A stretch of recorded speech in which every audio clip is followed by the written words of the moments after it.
Assalamualaikum warahmatullahi wabarakatuh.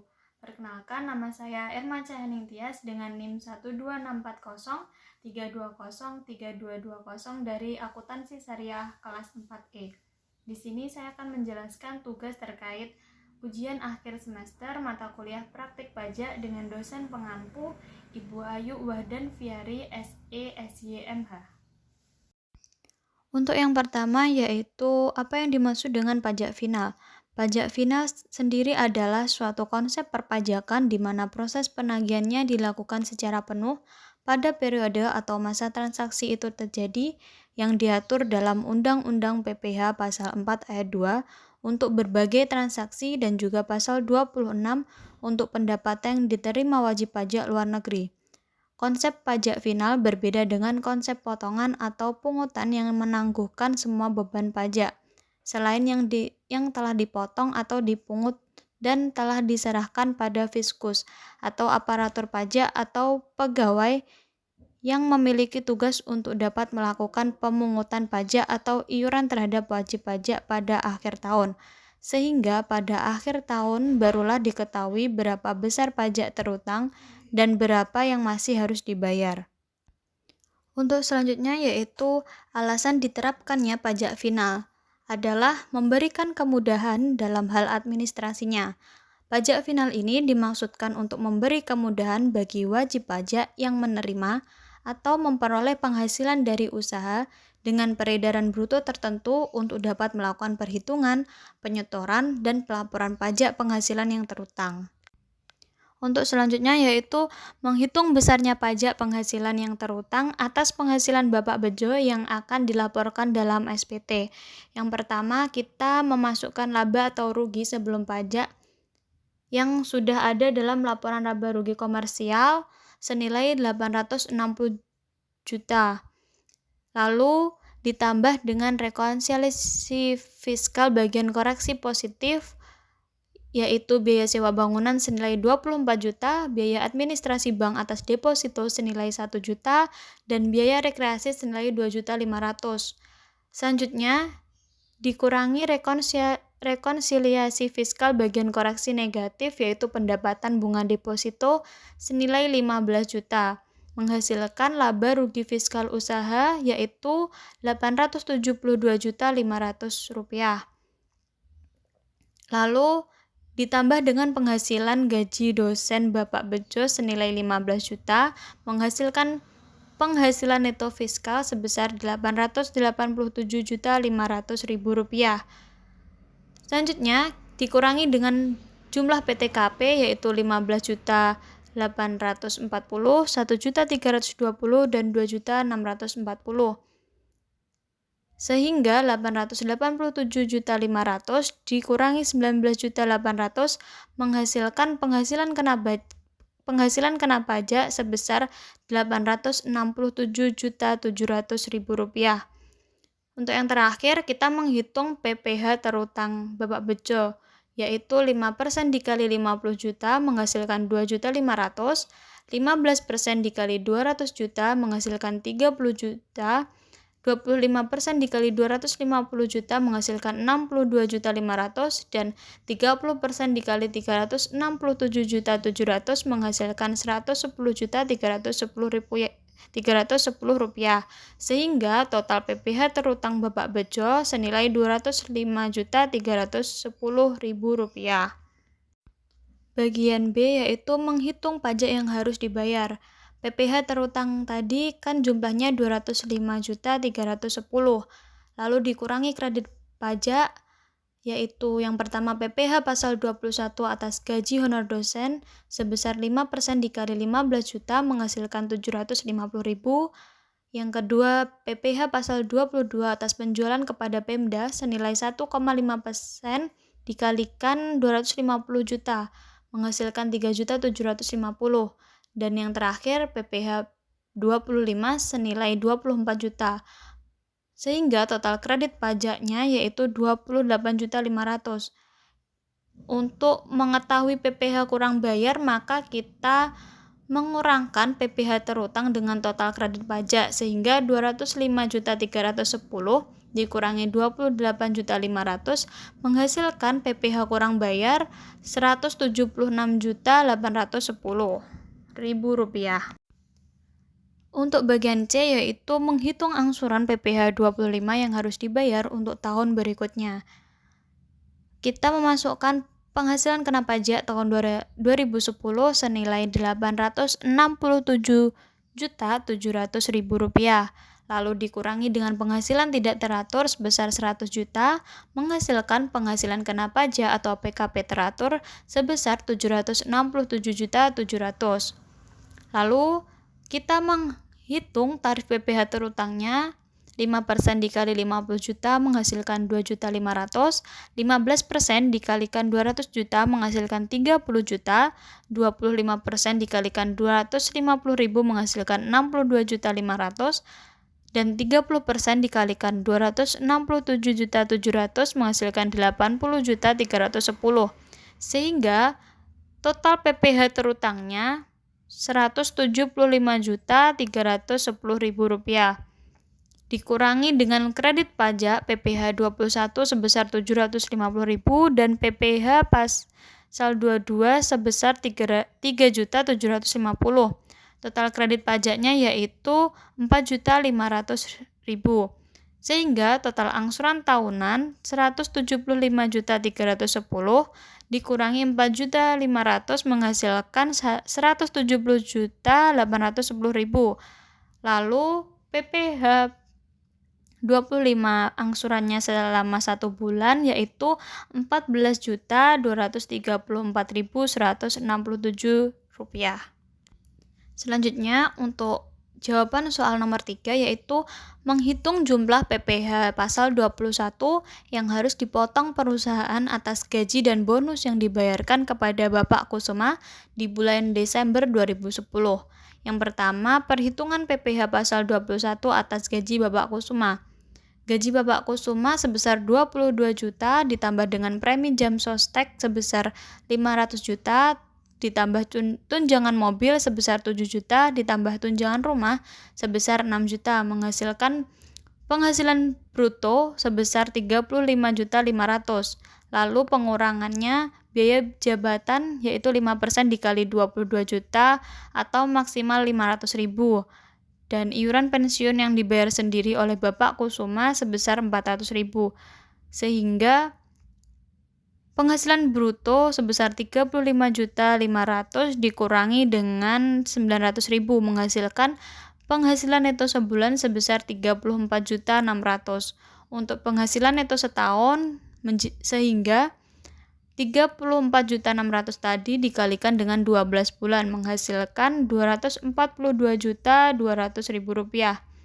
Selanjutnya untuk perhitungan PKP atau penghasilan kena pajak, kita mencari jumlah PTKP-nya. Yang pertama untuk wajib pajak sendiri atau Bapak Kusuma senilai 15.840.000, untuk kawin sebesar 1.320.000 dan Bapak Kusuma ada tanggungan sebanyak 3. Sehingga 1.320.000 dikalikan 3 menjadi 3.960.000. Sehingga dapat diketahui jumlah PTKP-nya yaitu 21.120.000. PKP atau penghasilan kena pajak kita peroleh dari penghasilan neto setahun dikurangi dengan jumlah PTKP menghasilkan 221.080.000. Lalu yang terakhir kita menghitung PPh pasal 21 yang terutang, yaitu 5% dikali 50 juta menghasilkan 2.500.000 dan 15% dikali 171.080.000 menghasilkan 25.662.000.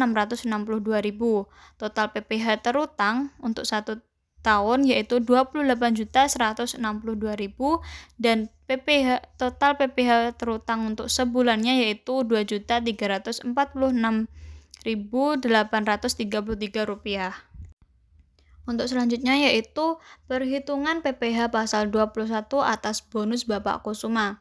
Yang pertama, gaji pokok selama 7 bulan sehingga 7 bulan dikali 22 juta menghasilkan 154 juta.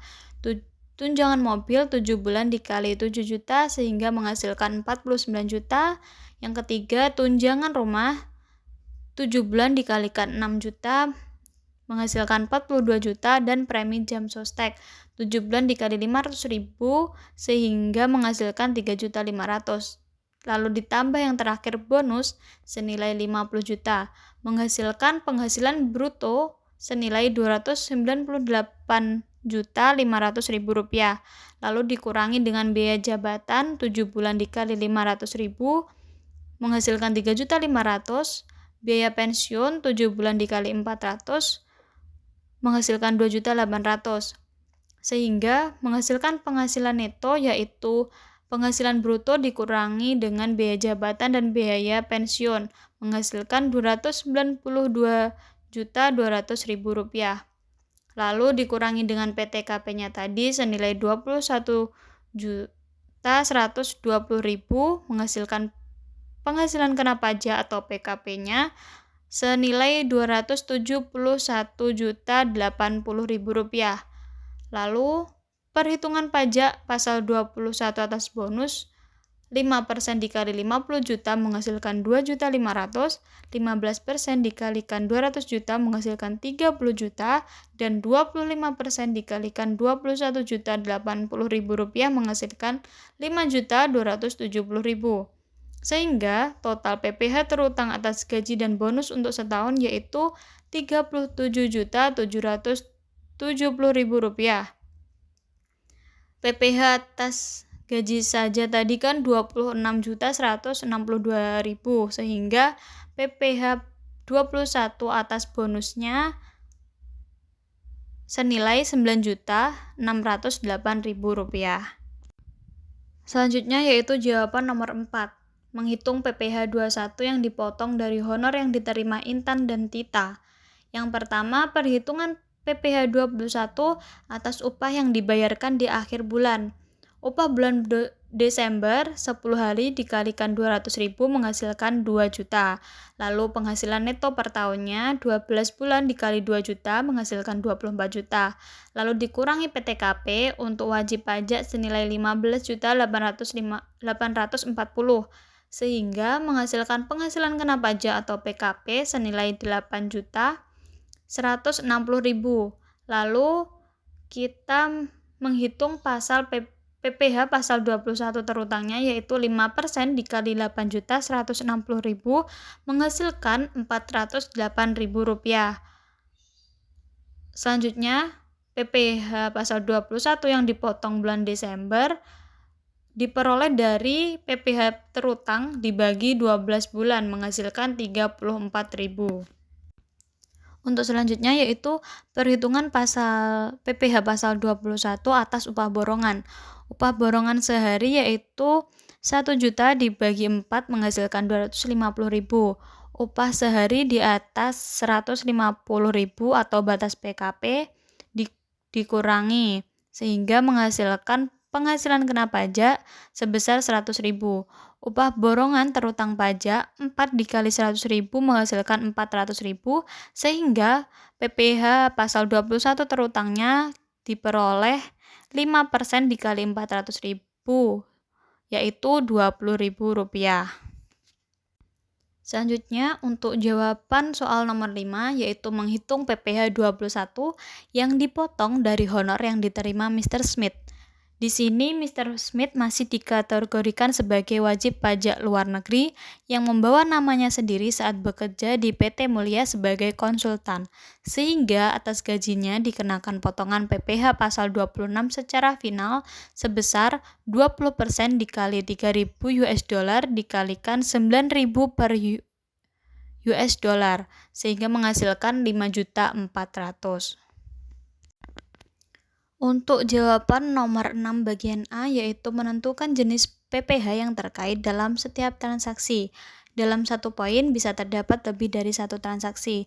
Untuk nomor 1 jenis pajaknya yaitu PPh pasal 22, nomor 2 juga PPh pasal 22, nomor 3 tidak dipotong, nomor 4 PPh pasal 23, nomor 5 PPh pasal 26 dan PPh pasal 23.